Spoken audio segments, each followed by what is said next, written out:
Kota Metropolitan Jakarta. Saya Peter Jekambe. Inilah PHP ID Online Learning, webinar teknologi paling aktif se-Indonesia di era pandemik ini. Hadir dengan topik-topik aktual terkini, menghadirkan pemateri-pemateri senior dan ahli di bidangnya masing-masing. Kami tanpa henti terus berbagi secara sukarela untuk kemajuan negeri tercinta, Indonesia. Halo, selamat malam member PHP Indonesia. Ketemu lagi dengan saya kan. Aduh, hari ini kita ada online learning lagi. Saya tetap bersemangat. Ada Om Fitra hari ini. Om Fitra sudah 4 kali ngisi online learning. Semangatnya beliau ini harus kita kasih jempol. Karena berbagi terus untuk kita member-member PHP Indonesia yang saya yakin kalian butuh sesuatu hal-hal yang grasp mengenai teknologi yang terkini. Kita akan bahas lagi mengenai web RTC hari ini karena ini topik yang ternyata lebih luas dari yang saya bayangkan. Waduh, kemarin kita sudah belajar teknologi web RTC kayak gimana. Hari ini kita akan belajar aplikasi video call menggunakan web RTC dan PHP. Wow, ternyata PHP boleh juga nih. Dulu orang bilang PHP Indonesia, PHP itu mungkin bahasa yang tidak terlalu menguntungkan, tapi ternyata tidak. Sekarang PHP sudah makin tambah keren. Jadi don't worry. Oke, teman-teman, seperti biasa format acara kita akan mulai selama 45 menit presentasi dan kita akan masuk ke sisi tanya jawab. Teman-teman yang mau bertanya langsung masukkan di kolom komentar pertanyaannya, nanti saya bacakan. Dan online learning PHP Online Learning terselenggara berkat kerjasama PHP Indonesia dengan sponsor-sponsor dari Kodepolitan, Rumah Komunitas, ID Cloud Host, dan Refactory. Mereka adalah sponsor-sponsor yang terus mendukung program ini. Sukses selalu buat startupnya. Maju terus, making profit, dan tetap sehat. Tetap bertahan di tengah pandemik. Dan kita berjuang sama-sama. Oke, teman-teman, kita akan segera mulai online learning kita. Waktu dan tempat saya akan serahkan ke Om Fitra. Silakan. Oke, terima kasih banyak Om Peter. Saya screen share dulu.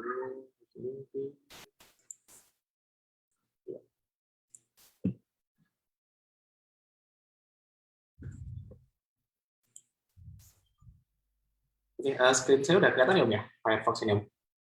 Oke, sudah. Mau di full atau mau desktopnya aja?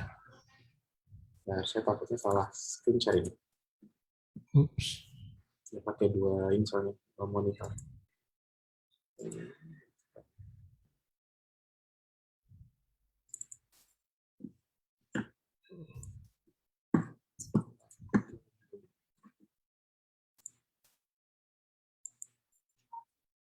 Ya, slide saya kelihatan kan Om ya?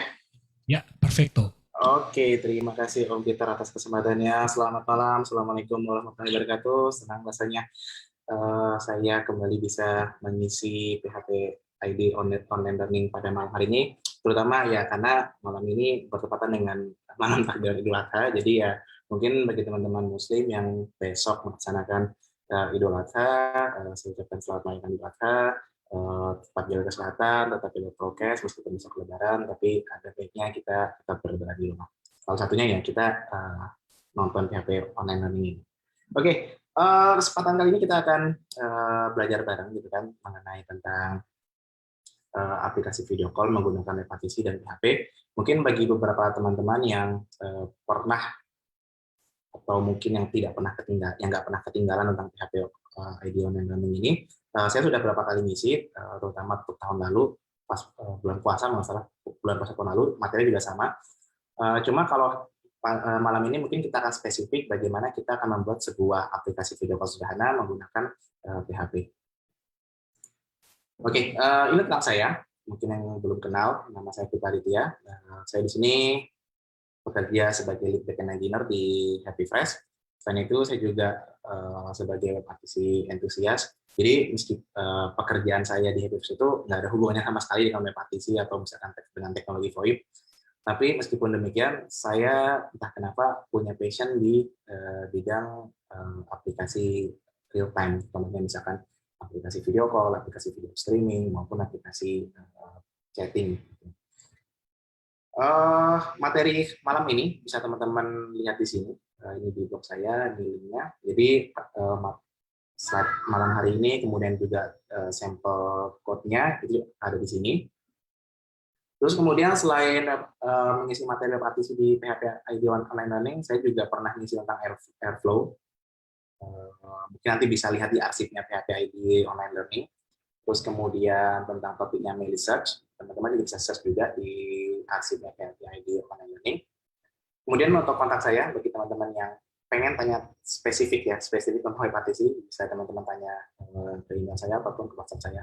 Insya Allah, kalau ada waktu ataupun saya bisa jawab, saya bisa jawab. Tapi mungkin materinya hanya terbatas dengan partisi ya. Kalau yang lain mungkin banyak yang lebih jago dibandingkan dengan saya. Oke, kenapa saya pengen bawain materi tentang web partisi ini? Karena kita tahu ya, selama hampir 1,5 tahun ini kita dilanda pandemi, sehingga membuat beberapa aktivitas itu harus dilakukan secara online, baik itu pekerjaan maupun sekolah. Kan? Nah, imbas dari online tadi, mau tidak mau beberapa interaksi itu dilakukan menggunakan aplikasi video call ataupun video conference. Nah, jadi penggunaan aplikasi video conference atau video call ini selama pandemi itu ya boleh dibilang merupakan tools yang wajib atau tools yang tidak pernah lepas bagi teman-teman yang selama pandemi ini WFH. Nah, dari sekian banyak aplikasi video call maupun video conference itu sebagian besar teknologi yang mereka pakai adalah web partisi. Nah, apa itu web partisi? Jadi web partisi itu merupakan sebuah protokol yang bertujuan untuk menghadirkan fitur komunikasi secara real time pada web browser secara peer-to-peer tanpa plugin tambahan. Nah, mungkin teman-teman yang generasi 90-an lah ya, itu pasti pernah ingat dulu ketika misalkan Google Talk itu apa ya, mbahnya Google Meet lah ya. Itu ketika pertama kali hadir Google Talks itu ketika kita pengen pakai, kita harus menggunakan namanya Flash plugin gitu kan. Atau nonton YouTube juga itu dulu harus menggunakan Flash plugins. Nah, tapi sejak kehadiran HTML5 penggunaan Flash player plugin itu mulai dihapus gitu kan, mulai dikurangi sedikit karena beberapa fitur multimedia itu sudah bisa dilakukan dengan menggunakan HTML5 dan JavaScript. Nah, salah satunya juga untuk aplikasi komunikasi real time, contohnya video call atau misalkan video streaming, itu bisa langsung tanpa adanya plugin tambahan. Nah, untuk web partisi sendiri fokusnya di sini adalah ada dua. Yang pertama adalah media. Media itu bisa berupa audio dan video, dan yang ketiga adalah data channel. Data channel ini bisa berupa teks ataupun binary. Mudahnya adalah jadi dengan partisi kita bisa mengirim data secara real time berupa audio video, atau bisa mengirim data berupa teks. Misalkan ya ketika kita ingin membuat fitur chatting ataupun segala macam, kita bisa menggunakan data channel. Nah, seperti itu. Ada juga beberapa aplikasi itu yang memanfaatkan data channel ini justru untuk pengiriman audio video. Contohnya adalah Zoom yang menggunakan web browser. Mereka tidak menggunakan web partisi media, tapi mereka menggunakan data channel untuk melakukan pengiriman video. Nah, kalau kita ngomongin web partisi itu kita flashback dulu ya tentang teknologi HTTP dari awal diciptakan hingga saat ini. Ini tahun 2012, tapi perkembangannya nggak jauh beda dengan sekarang. Jadi mulai pertama diciptakan di mana fungsinya hanya untuk menampilkan data di web browser secara sederhana, gitu kan. Format request-nya hanya satu arah, jadi dari browser melakukan request ke server. Terus kemudian setelah itu dengan munculnya JavaScript dan Ajax, gitu kan, kita bisa melakukan beberapa request secara simultan secara background dengan menggunakan JavaScript.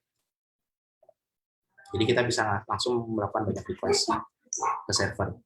Nah, terus kemudian muncul lagi WebSocket, di mana kalau yang sebelumnya itu komunikasi satu arah, di mana komunikasi harus diinisiasi oleh browser, itu dengan kehadiran WebSocket, komunikasi bisa berlangsung dua arah. Jadi diinisiasi oleh server, terus kemudian dari server juga bisa langsung kirim data balik tanpa perlu ada request pendahuluan dari browser. Dan yang terakhir adalah web partisi ini, di mana komunikasi ini tidak hanya berlangsung dari browser ke server, tapi juga bisa berlangsung dari browser to browser. Beberapa implementasi browser to browser ini bukan hanya video call ya. Mungkin kalau teman-teman pernah dengar istilah web torrent, ya, web torrent ya. Web torrent itu mereka menggunakan web browser sebagai sarana untuk berbagi file dengan menggunakan protokol BitTorrent. Gitu.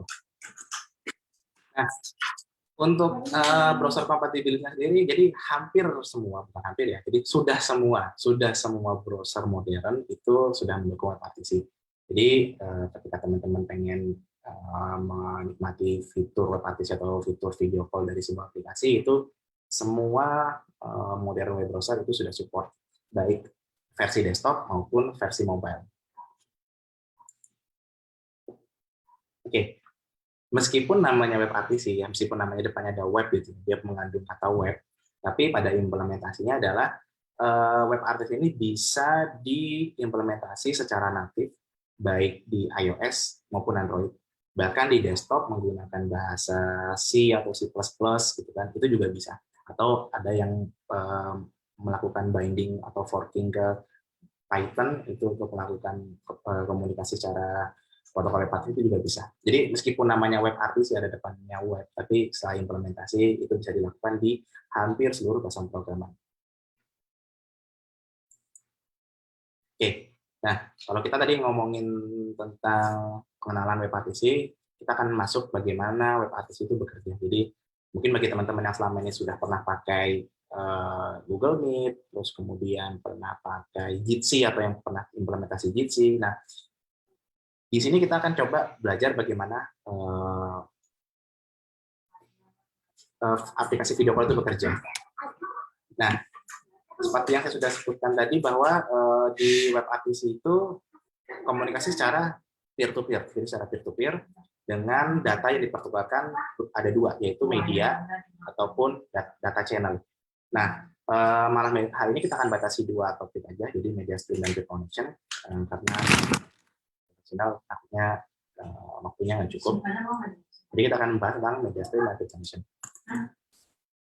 Nah, secara mudahnya media stream ini adalah video ataupun audio yang akan kita kirim.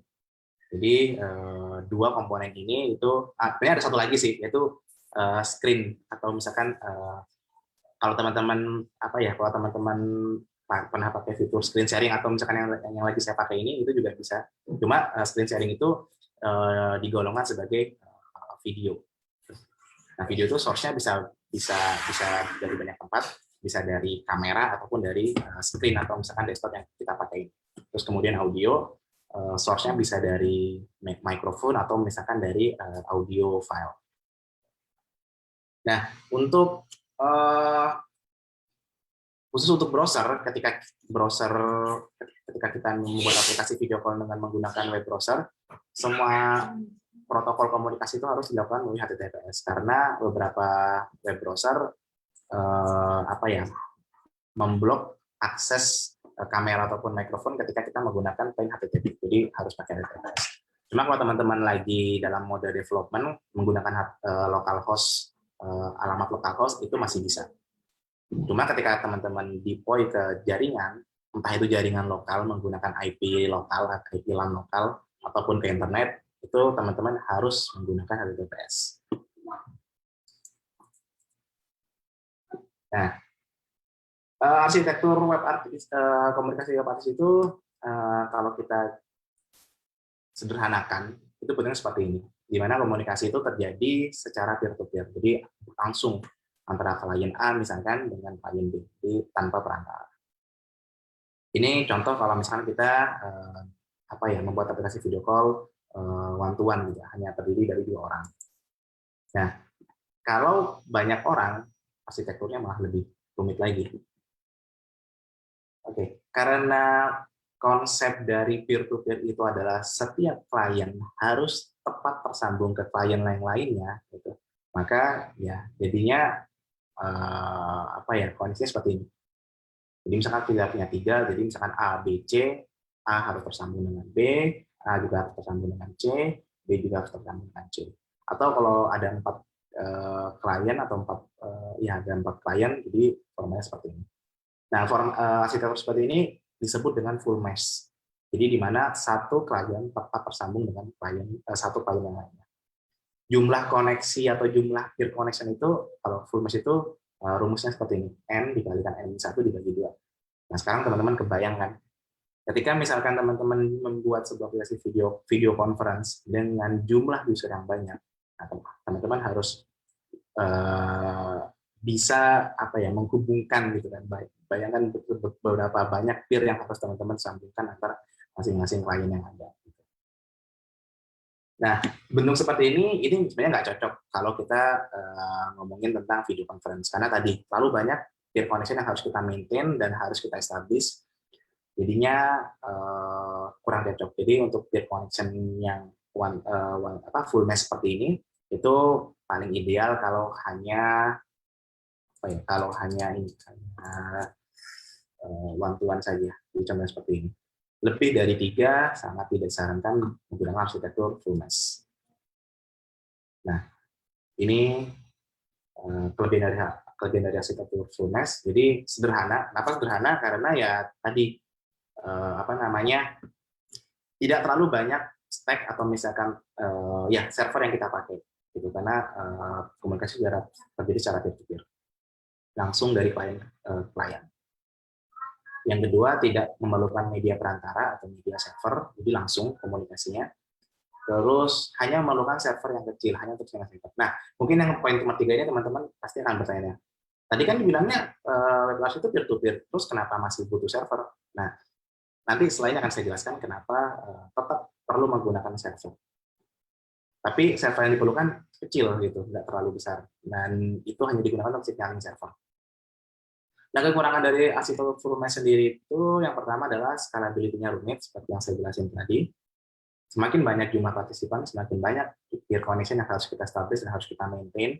Dan kita harus memastikan bahwa satu klien ini harus bisa melihat atau tersambung ke n jumlah user misalnya. Misalnya kita punya jumlah user yang banyak. Nah, terus kemudian adalah memerlukan resource yang cukup besar di sisi klien. Nah, mungkin teman-teman yang sering pakai Google Meet gitu kan, mungkin teman-teman akan merasakan ketika misalkan teman-teman melakukan video call dengan jumlah yang besar, tiba-tiba teman-teman ngerasa kalau kipas laptop teman-teman itu berisik gitu, bunyinya kencang gitu kan. Nah, itu karena si browser yang kita pakai gitu kan, ketika kita menggunakan Google Meet itu harus melakukan rendering sebanyak jumlah partisipan yang join gitu. Apalagi ketika misalkan semua user atau semua klien yang lagi tersambung di Google Meet tadi itu sama-sama menghidupkan video, nah itu pasti akan lebih kencang lagi kipas laptopnya nyala gitu. Bahkan mungkin laptop teman-teman juga akan terjadi penurunan performa, misalkan lambat atau misalkan nge-lag segala macam, karena tadi rendering video di sisi browser itu ternyata cukup memakan memori. Selain itu juga tentunya makan bandwidth juga, karena ketika teman-teman melihat satu video dari satu user, itu teman-teman butuh satu bandwidth. Contohnya misalkan kita sebesar X lah ya. Nah, ini sebesar X, ini sebesar X, sebesar X, sebesar X, sebesar X, sebesar X. Jadi tinggal dikalikan aja berapa bandwidth yang teman-teman butuhkan ketika harus membuat aplikasi video call dengan menggunakan teknologi full mesh ini. Nah, jadi kesimpulannya arsitektur full mesh cocok menggunakan video conference yang melibatkan sedikit partisipan. Di luar itu tidak disarankan. Nah, ketika teman-teman berbicara atau misalkan pengen implementasi video call atau video conference dengan jumlah partisipan yang banyak, beberapa arsitektur yang ada, contohnya SFU, ada Selective Forwarding Unit, ada MCU, Media Controlling Unit. SFU ini contohnya Jitsi, kalau teman-teman pernah dengar, atau misalkan pakai itu Google Meet itu pakai SFU, terus atau misalkan MCU itu Zoom dia pakai MCU, terus kemudian ada Cisco Webex dia pakai MCU. Jadi ada SFU sama MCU. Nah, cuma kedua ini memerlukan media server perantara. Nah, kalau teman-teman pengen SFU sama MCU, teman-teman bisa lihat siap saya di di link yang tadi saya share itu ada materi tentang web partisi saya sebelumnya, itu membahas tentang perbedaan antara SFU dan NGO. Bedanya apa? Oke, nah kita akan bicara sedikit tentang web partisi konsep. Nah, tadi kan kalau kita lihat arsitektur biasa gitu kan, atau sederhana yang kita tahu bahwa yang namanya peer-to-peer itu ya langsung tersambung gitu kan, tanpa adanya perantara. Tapi pada implementasinya, kalau kita kita implementasi di real atau di dunia nyata, itu kita tetap membutuhkan sebuah bantuan server. Namanya signaling server dan yang kedua namanya ice server. Jadi peer connection itu nggak bisa ujuk-ujuk atau otomatis langsung nyambung gitu kan. Perlu adanya bantuan. Disebutnya sebagai signaling proses, atau ya paling gampangnya adalah handshaking proses lah gitu kan, karena ya apa ya, ibaratnya orang gitu kan mau kenalan pasti harus ada obrolan dulu kan, langsung tiba-tiba dia langsung nyambung gitu nggak gitu. Ya misalkan kalau misalkan orang mau kenalan dia harus nanya nomor HP kamu berapa, nomor WhatsApp kamu berapa, email kamu apa, kali ini harus ada pendahuluan itu dulu kan sebelum komunikasi berlanjut ke media yang lainnya. Nah, peer connection dua partisi juga sama seperti itu. Misalnya ada klien A sama klien B, ketika mereka ingin melakukan peer-to-peer connection untuk mengirimkan audio video, mereka harus membutuhkan sebuah signaling server. Atau kalau kita mau sederhanakan, kita butuh yang namanya mak jomblang, gitu, atau server perantara. Nah, gunanya signaling server ini apa? Karena misalkan ada klien A sama klien B terpisah ribuan kilometer di dua negara yang berbeda, gitu kan, pasti kan butuh informasi terkait dengan IP-nya berapa, terus kemudian konfigurasi videonya seperti apa, terus kemudian apa lagi ya, ya dua itu sih, konfigurasi video sama IP-nya. Nah, si signaling server itu tugasnya adalah menjembatani antara klien A dan klien B sebelum peer connection itu terhubung. Jadi ketika ada klien A sama klien B mau terhubung, si klien A itu akan mengirimkan data dulu ke signaling server tentang konfigurasi videonya dia. Contohnya misalkan, video saya ukurannya resolusinya sekian, video codec-nya ini, terus kemudian audio codec-nya ini. Data itu akan dikirimkan ke signaling. Data yang dikirim itu disebut sebagai SDP, Session Data Protocol. Nah, signaling server itu akan meneruskan ke klien B.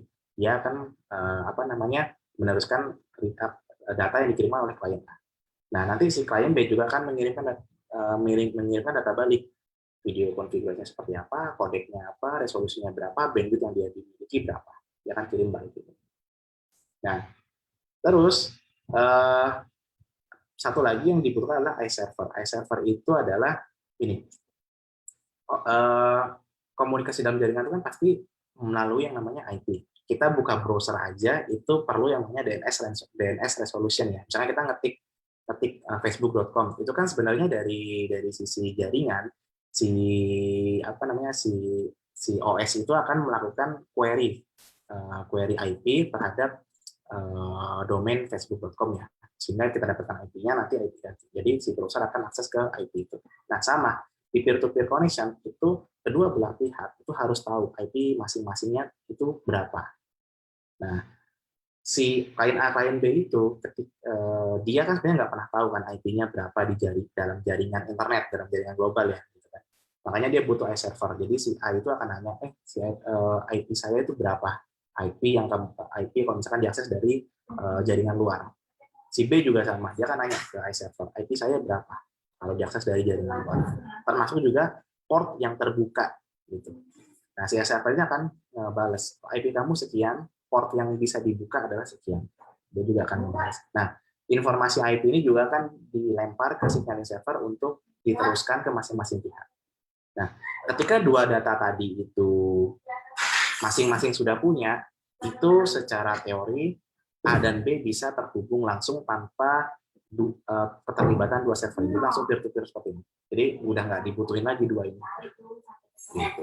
Meskipun nanti di sisi protokol WebRTC akan melakukan ping ke iServer untuk memastikan kondisi networknya stabil. Gitu. Tapi untuk pertukaran data nggak ada hubungannya dengan dua server ini. Nah, itu makanya kenapa WebRTC itu diklaim dia aman. Karena kenapa? Dia peer-to-peer dan audio dan video dikirimkan secara atau melalui protokol repartisi itu by default sudah dienkripsi. Jadi hanya dua file yang tadi. Makanya tadi ada yang namanya SDP, Session Data Protocol. Salah satunya adalah kunci enkripsi. Seperti itu. Jadi apa ya? Meskipun peer-to-peer, tapi tetap perlu ada pendahuluan sebelum peer-to-peer itu connection itu tersambung. Nah, state-nya kalau mau digambarkan seperti ini. Nah, ini saya coba gambarkan diagram state-nya. Ini misalkan ada klien A, ada klien B, gitu kan. Ini ada signaling server di tengah, ada juga spoon server atau ice server lah ya di tengah. Nah, klien A itu ya dua-duanya akan sama, akan connect ke signaling server. Terus kemudian si klien A itu akan buat peer connection atau initiate peer connection. Terus kemudian kalau dia mau ngirim audio atau video, dia akan add stream. Jadi add streamnya akan ditambahkan ke peer connection-nya dia. Nah, setelah itu dia akan melakukan yang namanya create offer. Jadi create offer itu dia akan data peer connection yang sudah dibuat sebelumnya di sini, dia akan kirimkan di sini, send over ke signaling server. Nah, nanti signaling server akan meneruskan ke klien B. Nah, klien B ketika dia mendapatkan offer dari klien A, dia akan initiate yang namanya answer, create answer berdasarkan offer yang dibuat. Nah, nanti setelah create answer, si klien B akan kirim balik ke klien A melalui signaling server, terus kemudian diterima oleh klien A.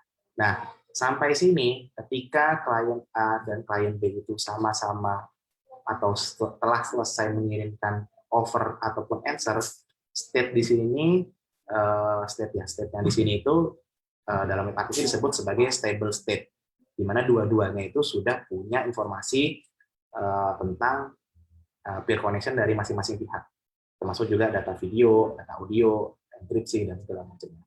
Nah, selanjutnya setelah posisi stable, dilanjutkan yang namanya dengan ice gathering. Gathering itu adalah mengambil yang namanya konfigurasi network, IP-nya berapa, port-nya berapa di situ. Nah, kalau tadi dia melalui signaling server, kalau ice gathering itu disebutnya ice gathering itu dia akan nanya ke spoon server atau ice server tadi. Dia akan nanya nih, ask my IP address. IP address saya berapa? Terus kemudian si spoon server bakal ngebalikin yang namanya sebagai ice candidate. Nah, ice candidate itu biasanya ada banyak. Jadi ketika klien A itu nanya IP address saya berapa ya, si spoon server tuh atau ice server tuh bakal ngembaliin banyak IP address berdasarkan yang dia temukan dari ISP yang digunakan oleh klien A. Jadi misalkan bisa jadi ada banyak gitu, termasuk portnya ada berapa. Nah, ketika klien A udah dapat balasan dari si spoon server, dia akan memanfaatkan signaling server untuk mengirimkan ke klien B. Si klien B nerima, klien B juga akan melakukan hal yang sama. Dia akan nanya ke spoon server, IP saya berapa? Dibales, terus kemudian ketika dapat, dia akan dikirim balik ke A melalui signaling server. Nah, ketika ini selesai, state-nya disebut sebagai completed atau completed. Tapi kalau ada verifikasi nanti di belakang gitu ya, itu ada proses verifikasi lah ya di API-nya repartisi. Nah, ketika misalkan peer-to-peer-nya tersambung, itu state-nya adalah connected. Nah, gitu. Jadi state-nya seperti ini. Jadi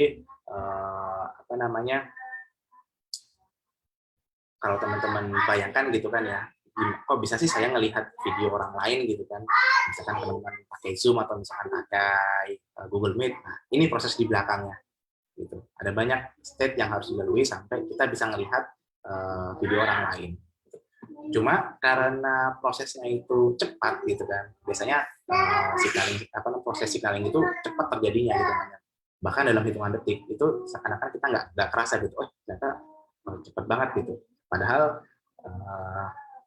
dalam waktu sekali itu ada banyak proses yang terlibat. Ini baru satu peer connection ya. Kalau misalkan ada banyak peer connection, kita harus ulang lagi dari awal. Misalkan ada klien A sama klien B, misalkan klien A sama klien C, klien B sama klien C, kita harus ulang ini dari awal lagi. Jadi semuanya, setiap koneksi dari masing-masing klien ini harus dilakukan. Seperti itu. Oke, nah sekarang pertanyaannya adalah, kalau misalkan kita mau bikin aplikasi video call sendiri, bisa nggak ya?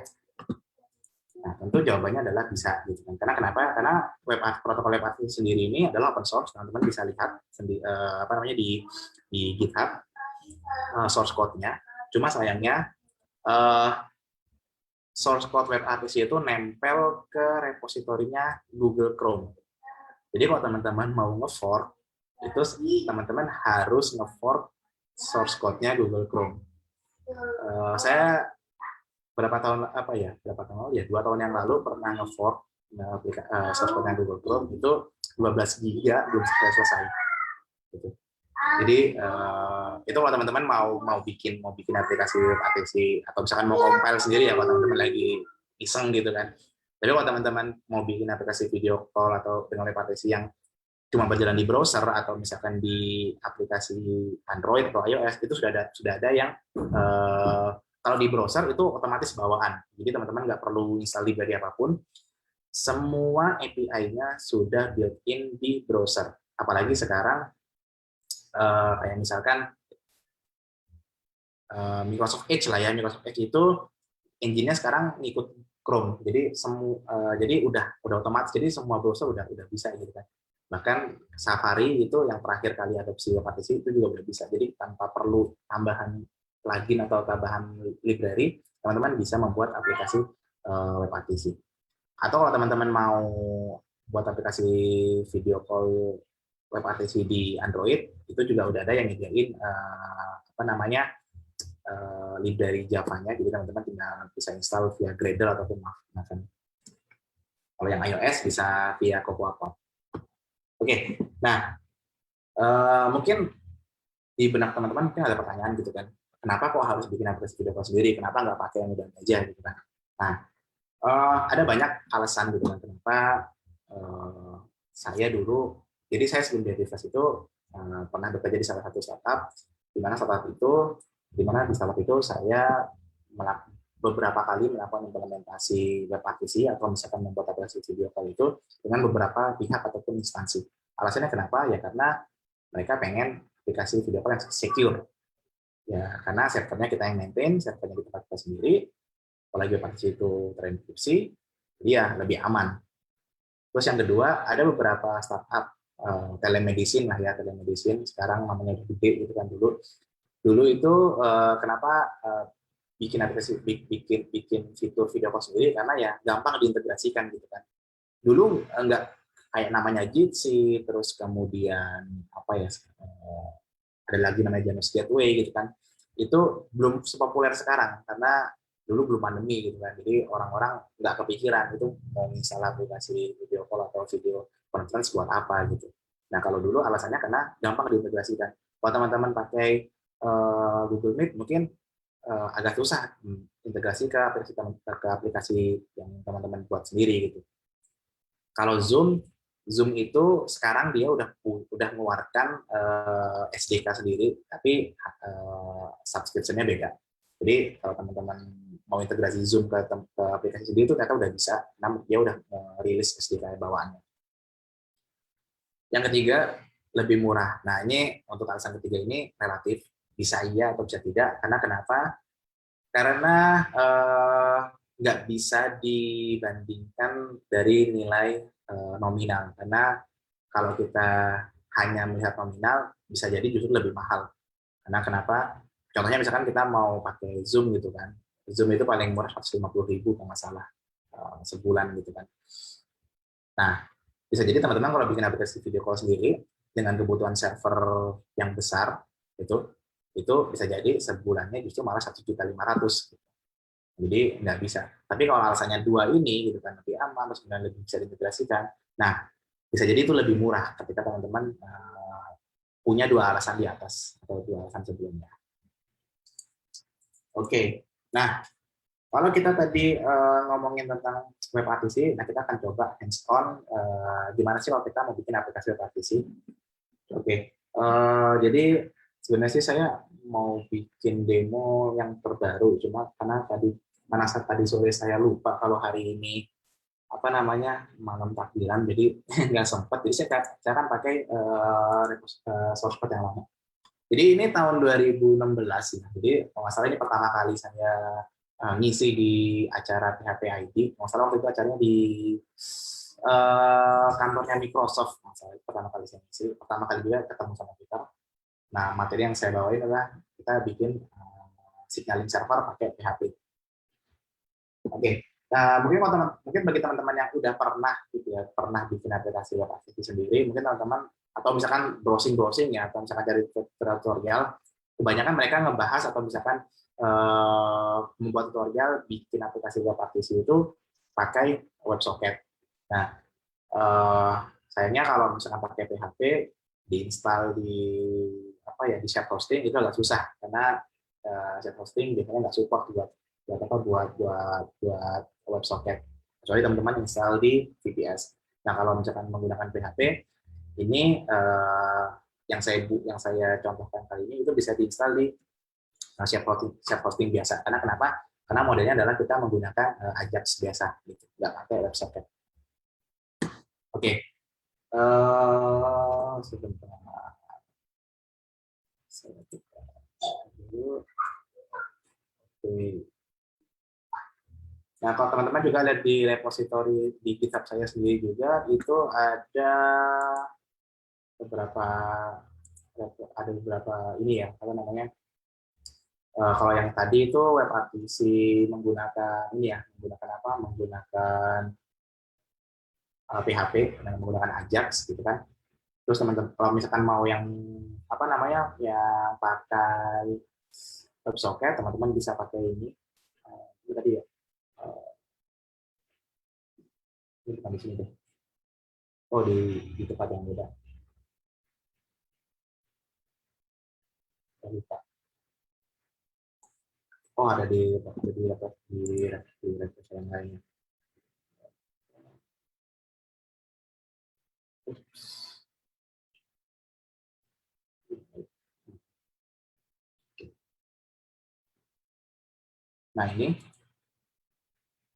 Nah ini menggunakan Node.js karena pakai WebSocket, teman-teman bisa di sini.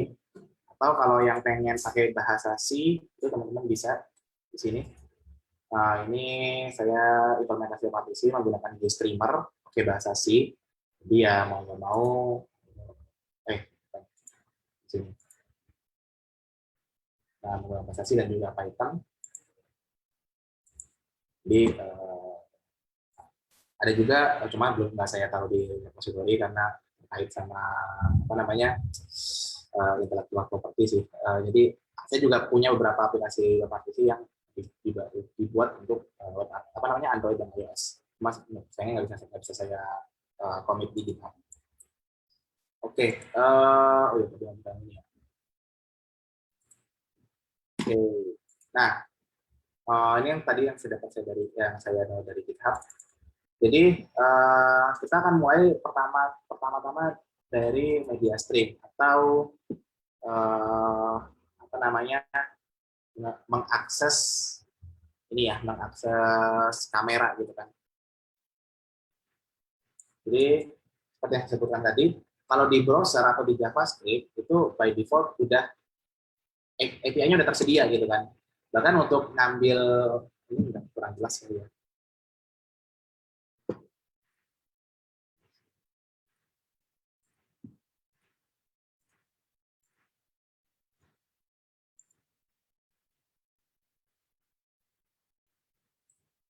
Oke. Nah, jadi apa namanya kalau kita mau akses kamera di browser itu sebenarnya paling nggak terlalu susah. Yang penting kita punya satu tag elemen video. Di sini saya punya satu elemen video, ID-nya lokal video. Terus yang saya lakukan berikutnya adalah saya manggil yang namanya ini media device get user media. Nah, jadi kenapa pakai navigator? Kenapa pakai objek navigator? Karena apa namanya biar lebih kompatibel dengan beberapa browser. Jadi beberapa browser itu ada yang nggak pakai navigator, jadi langsung media device get user media gitu kan. Kayak misalkan WebKit dia mesti pakai navigator, jadi biar lebih bisa jalan di banyak browser, jadi saya tambahin navigator. Ini udah bawaan dari web browsernya. Jadi navigator, menjadikan ke user media. Kemudian di sini ada beberapa parameter yang harus diambil. Contohnya misalkan kita mau ngambil video, jadi kita bisa bikin aja. Jadi kita bikin video through, atau kalau misalkan mau sama audionya, kita juga bisa bikin audio through.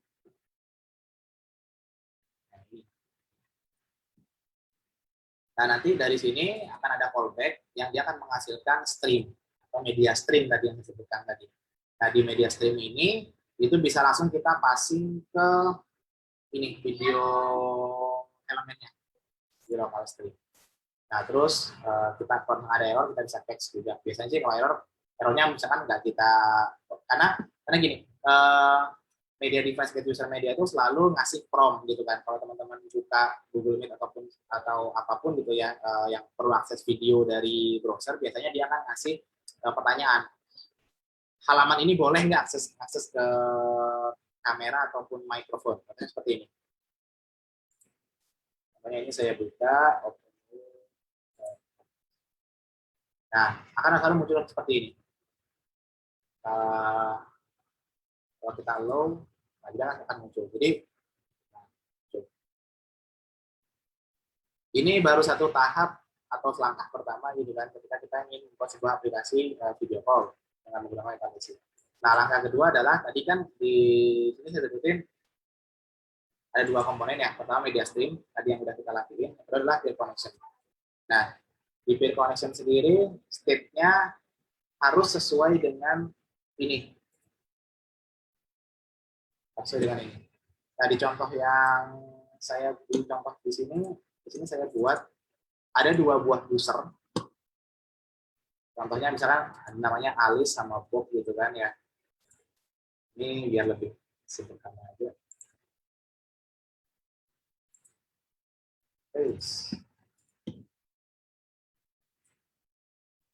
Alice dan Bob. Nah, di sini Alice ini bertindak sebagai orang yang melakukan panggilan gitu. Atau kalau kita lihat state-nya di web application tadi, nah dia si Alice ini yang bertindak sebagai client A, dia akan create offer. Dan si Bob dia akan bertindak sebagai client B, yang dia tugasnya adalah create answer atau menerima offer. Di sini saya pisah file karena biar teman-teman paham gitu apa aja sih yang Alice lakukan dan apa aja sih yang Bob lakukan. Gitu. Jadi kita lihat Alice di sini ya. Nah, Alice di sini sama yang awal-awal dia harus akses ke kamera terlebih dahulu.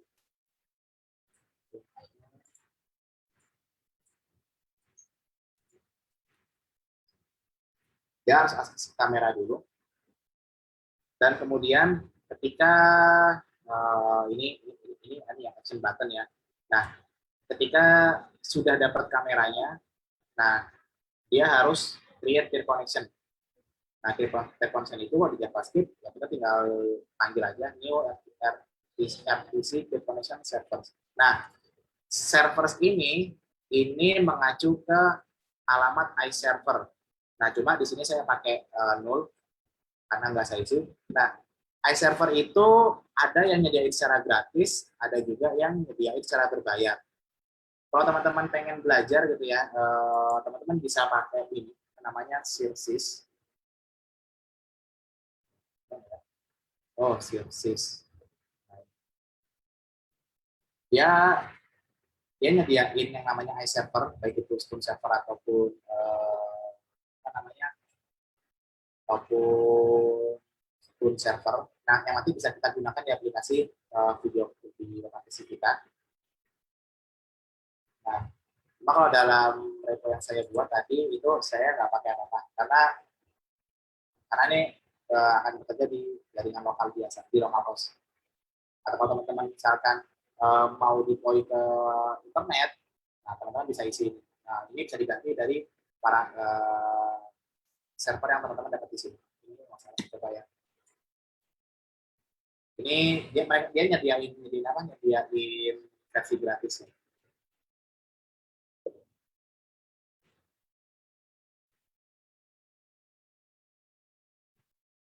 Lupa seperti apa.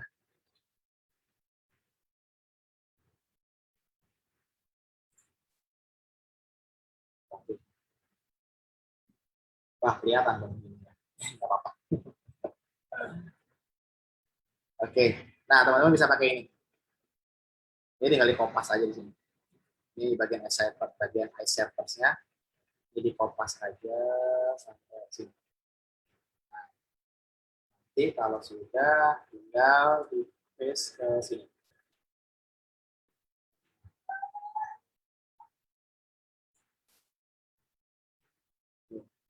Nah, iServer itu bisa banyak alamat seperti ini. Jadi ketika misalnya, jadi karena satu lagi iServer itu akan lebih optimal ketika lokasinya dekat sama kita. Jadi secara geografis dekat karena latensinya kecil. Karena tadi kita berharap orang itu nggak kerasa gitu ada sinyal proses di belakang gitu. Kalau bisa satu detik itu udah nyambung gitu video call-nya. Nah makanya di iServer itu sebisa mungkin lokasinya dekat sama dengan kita. Makanya dia nyediain banyak poin yang bisa kita coba. Mana yang paling cepat?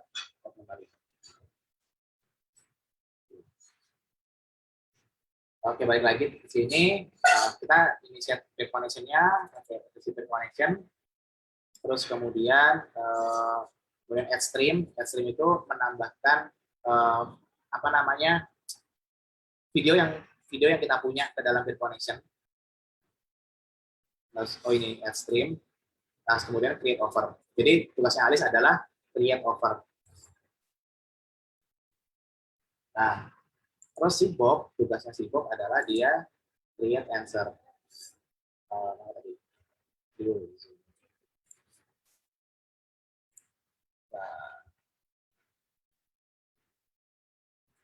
shortcut nggak bisa ya? Bisa.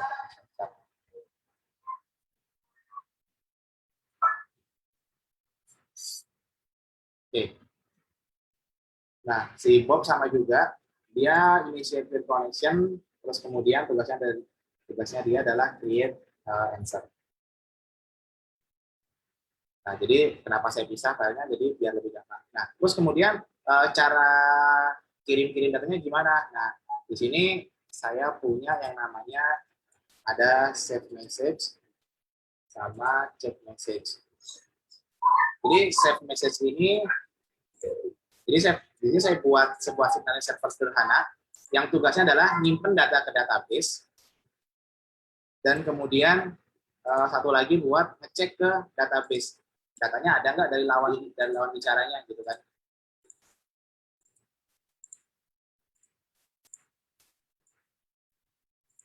Jadi di sini ketika si Alis ini kalau kita mengacu ke sini ya,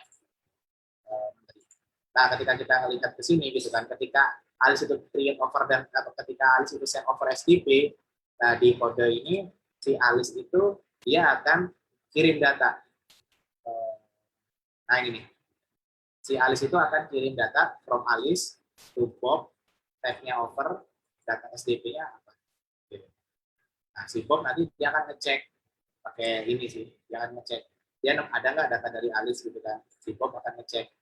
Nah ketika si Bob dapat, ketika dia mau kirim answer, dia akan kirim di sini from Bob to Alis, type-nya answer, message-nya apa. Nah, jadi dan ini instead of pakai WebSocket, saya pakai apa namanya Ajax aja gitu, yang dia akan intervalnya tiap 3 detik, tiap 3 detik dia ngecek gitu. Jadi ketika Alis kirim data, 3 detik kemudian Bob bakal ngecek, oh dia dapat. Si Bob bakal kirim data balik, si Alis juga ngecek, oh dapat. Jadi sesederhana itu gitu. Jadi tanpa menggunakan WebSocket.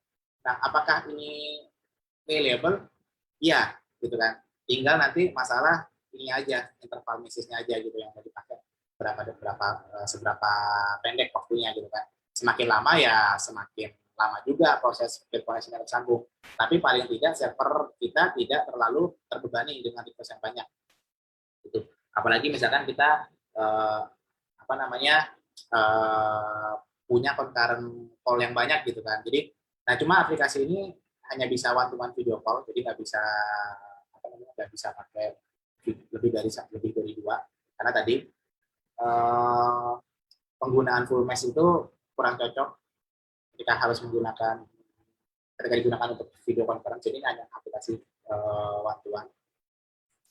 Dan kalau aplikasi one to one itu ternyata banyak yang memanfaatkan, contohnya misalkan telemedicine atau misalkan konsultasi dengan dokter, itu kan nggak perlu banyak user ya. Jadi misalkan antara pasien sama dokter satu orang udah cukup gitu kan. Teman-teman yang pernah pakai Halodoc gitu. Atau misalkan les privat gitu kan antara murid sama guru, itu sebenarnya one to one udah cukup banget gitu. Nggak perlu ada video conference gitu. Nah, jadi dan ketika teman-teman membuat aplikasi one one video call itu nggak perlu tadi yang namanya media server gitu, nggak perlu pakai Jitsi, nggak perlu pakai Janos, dengan menggunakan Sirana itu cukup. Kecuali mungkin teman-teman butuh fitur tambahan, misalkan mau buat recording segala macam. Nah kalau recording ini memang belum bisa. Bahkan Jitsi sendiri recordingnya dilakukan di sisi client, bukan di sisi server. Jadi ini kalau teman-teman pelajari silakan gitu kan. Kalau teman-teman juga mau kembangkan mengikuti ini lagi juga bisa gitu. Jadi dengan menggunakan teknologi yang sederhana itu saya nyebutnya sih dengan mengajak sih sederhana sih. Karena kenapa? Karena beberapa media server besar itu atau media server kayak misalkan yang open source lah ya, itu mereka menggunakan WebSocket, terus kemudian menggunakan XMPP, menggunakan SIP gitu, di mana ternyata membutuhkan stack yang lebih banyak gitu. Tapi kalau kemudian hanya sederhana one to one call, ini sudah cukup. Oke. Mungkin itu dari saya. Mungkin ada pertanyaan. Dan buat teman-teman yang pengen belajar WebRTC, misalkan cari-cari WebRTC. Jadi WebRTC itu boleh dibilang secara protokol masih terus berkembang. Dan ketika teman-teman butuh referensi kira-kira apa aja sih fitur yang lebih banyak, apa fitur-fitur lainnya gitu, teman-teman bisa ke sini, ada WebRTC.io, ada beberapa sampel. Nah di sini misalkan teman-teman bisa cari, ini kan tadi user media sederhana gitu. Teman-teman bisa ketika manggil user media, teman-teman bisa pilih kamera resolusinya, mau resolusi berapa, gitu, segala macam. Record stream recordnya di sisi klien ya, atau di sisi browser ya, nanti filenya bentuknya WebM gitu. Atau mau screen sharing itu juga ada. Secara kode nggak beda jauh dengan yang tadi disampaikan gitu. Termasuk ketika teman-teman punya kamera, contohnya kamera yang dipakai sama Om Peter sekarang, punya fitur pan, tilt, zoom, itu juga bisa gitu dikontrol dengan menggunakan WebRTC. Gitu. Itu fiturnya lengkap. Terus ketika teman-teman punya multiple kamera atau multiple source, audio source ataupun speaker, itu bisa juga di sini. Terus, nah di sini juga ada beberapa implementasi tentang peer connection tadi, gitu kan. Ada ketika misalkan teman-teman mau ganti bandwidth. Nah, jadi di WebRTC itu ketika pertama kali diciptakan atau pertama kali rilis, WebRTC itu dia boros bandwidth. Artinya dia akan menggunakan bandwidth yang ada. Gitu. Tapi dengan berkembangnya protokol, kita bisa membatasi penggunaan bandwidth. Jadi kita bisa kurangin gitu bandwidth yang digunakan oleh WebRTC. Terus kemudian video codec kita bisa ganti. Video codec yang biasa dipakai adalah VP8, VP9 ataupun H264 itu. Terus kemudian kata teman mau bikin fitur misalkan lagi video call, kemudian videonya dimatiin, nanti audio, kemudian ataupun sebaliknya itu juga bisa, segala macam.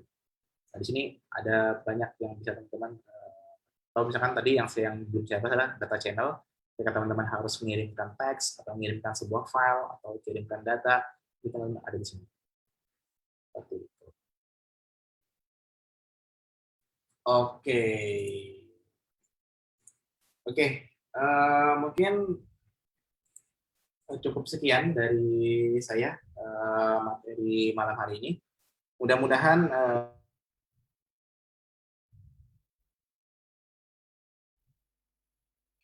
hilang. Hilang Om Fitranya. Oke. Oke. Sambil menanti Om Fitra kembali dari hilangnya. Kita akan masuk ke bagian kedua. Bagian kedua kita akan masuk ke sesi tanya jawab, dan sambil nunggu sudah ada berapa pertanyaan ini. Oh, sudah ada banyak pertanyaan, dan kita akan mau simak dulu ya, mau lewat ini dari sponsor-sponsor dari PHP AD Online Learning. Oke, PHP AD Online Learning terselenggara berkat kerjasama PHP Indonesia dengan Kodepolitan sebagai platform belajar pemrograman secara online berbahasa Indonesia yang dikembangkan khusus untuk membantu generasi muda belajar dan berlatih pemrograman agar kompetitif di era industri 4.0. Teman-teman yang mau belajar lebih dalam, silakan programming bisa gabung di Kodepolitan. Dan dari Rumah Komunitas, sebagai pelopor merchandise inovatif di Indonesia, menyediakan custom pakaian sesuai keinginan, berkualitas dan tanpa minimum order. Ada promo, mereka jaketnya yang lagi populer sekarang, silakan teman-teman bergabung di sana. Dan tunggu di akhir bulan ini kita ada produk baru dari Rumah Komunitas untuk produk, pokoknya tunggu aja. Halo Om Peter, sorry Om, mati blackout di sini Om. Iya, tidak apa-apa, pasti baterainya.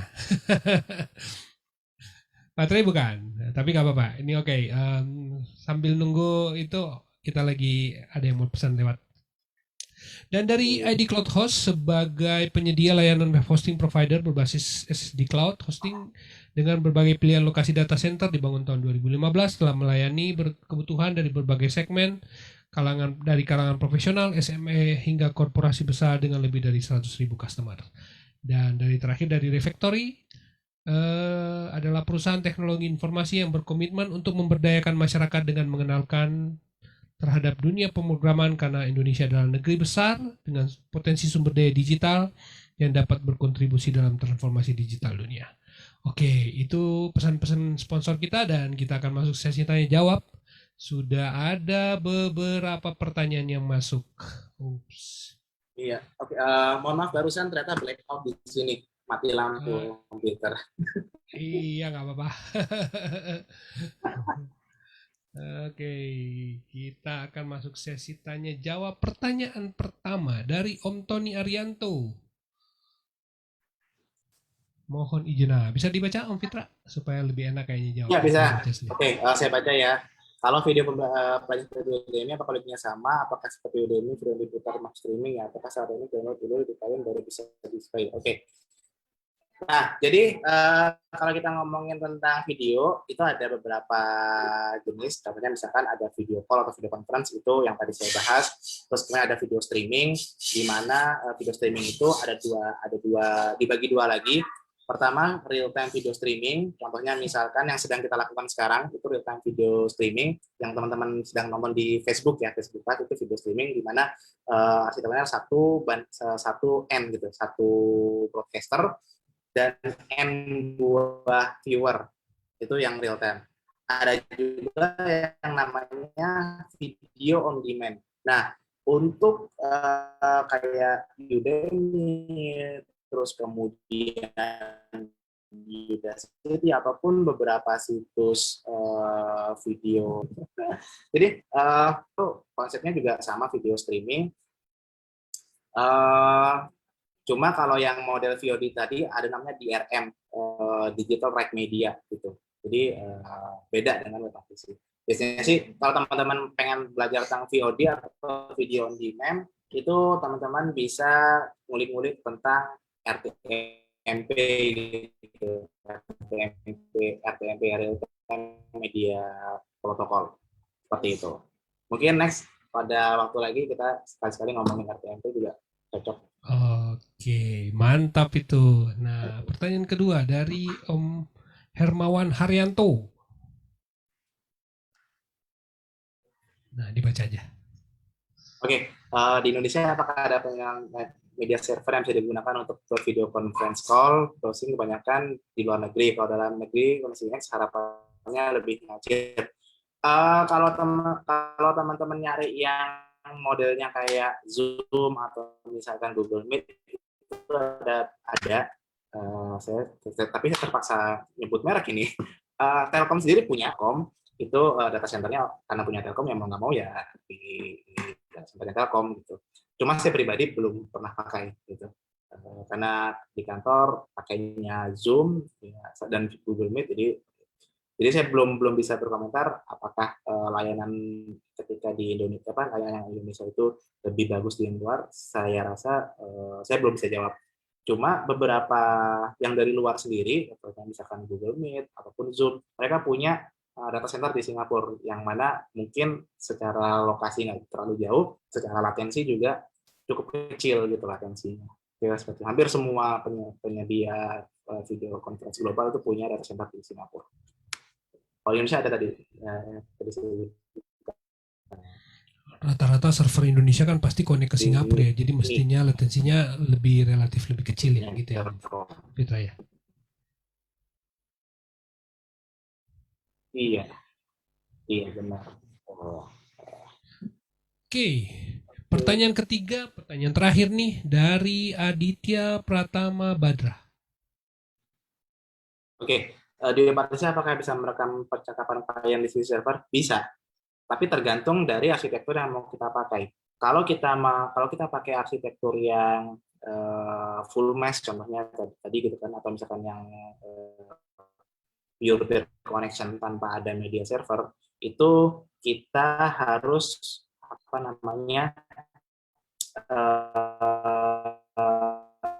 membuat satu daemon atau satu bot lah ya, satu bot yang dia itu bertindak seakan-akan dia sebagai partisipan. Nah, si bot itu nanti yang dia akan bertugas buat merekam pembicaraan dari klien yang ada di dalam room tadi. Itu. Atau kalau misalkan pakai SFU atau MCU itu bisa. Contohnya misalkan saya sebutkan aja Janus Gateway, itu open source SFU atau open source media server, dia punya fitur server side recording seperti itu.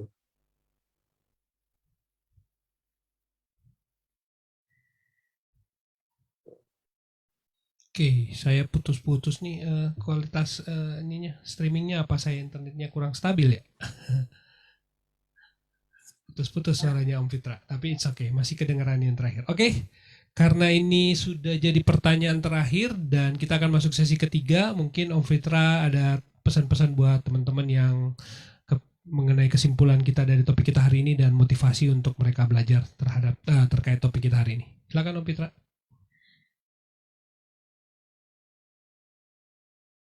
Oh, suaranya mati kayaknya. Oke. Ya, mohon maaf nih keinterrupt beberapa kali karena internet saya. Ya, jadi buat teman-teman, jadi kita udah sampai di akhir kesimpulan nih. Jadi web artist ini teknologi baru. Cuma meskipun baru, ternyata belakangan ini malah naik daun gitu, banyak semakin populer. Karena kenapa? Karena dengan adanya pandemi, beberapa perusahaan mewajibkan WFH, terus kemudian interaksi juga berubah, mau tidak mau semua interaksi harus dilakukan dengan menggunakan video call. Nah, makanya web artist ini naik daun gitu. Nah, bagi teman-teman mungkin ini bisa jadi jadi kesempatan gitu ketika teman-teman ingin mempelajari sesuatu yang baru, karena kedepannya gitu kan kita berharapnya cepat selesai, tapi meskipun selesai saya yakin pandemi ini akan merubah cara orang yang bekerja dari yang awalnya WFH, mau tidak mau interaksi itu mulai beralih dari yang mungkin offline akan ke online.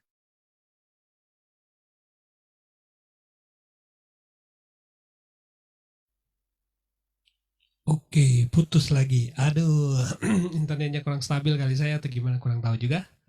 Tapi it's okay, thank you banget Om Fitra. Wah, luar biasa topiknya kita. Jadi ini teman-teman semangat dong belajarnya. Kita belajar web RTC karena Indonesia harus punya banyak streaming server, service kayak gini untuk kita bangun.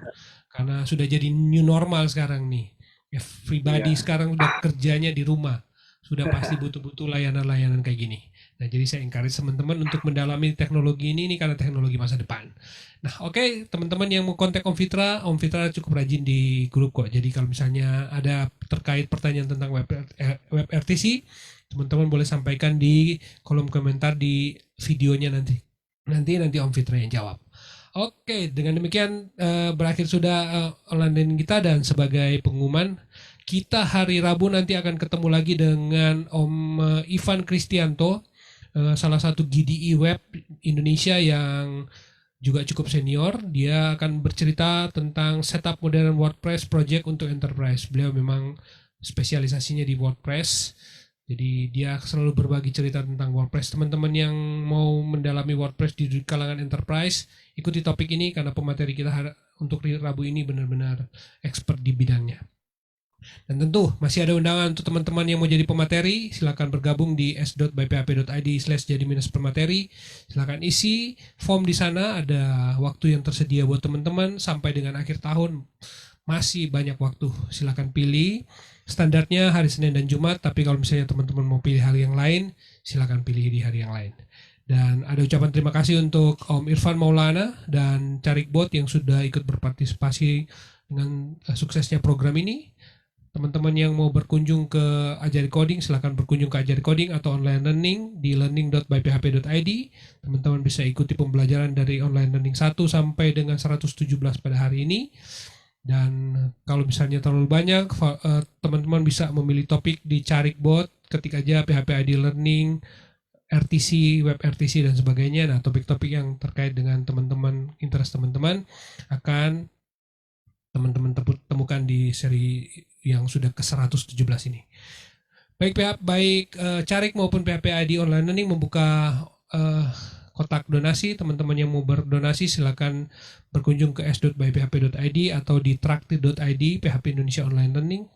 Kalau teman-teman punya kelebihan GoPay, ShopeePay atau OVO dan sebagainya, nggak usah ragu, nggak usah khawatir kalau mau nyumbangnya sedikit, karena namanya juga sumbangan sebagai bagian kita memiliki rasa memiliki kita terhadap program ini. Oke deh teman-teman, dengan demikian berakhir sudah PHP ID Online Learning kita. Sukses selalu untuk Om Fitra. Salam sehat Om Fitra. Ya, tetap semangat. Ya, terima kasih maju banyak, terus. Dan jangan ya. bosan-bosan berbagi di online learning karena topik-topik Om Fitra selalu mantap-mantap. Dan untuk semua sponsor dan semua peserta yang sudah ikut, bye-bye. Kita akan ketemu hari Rabu. Terima kasih.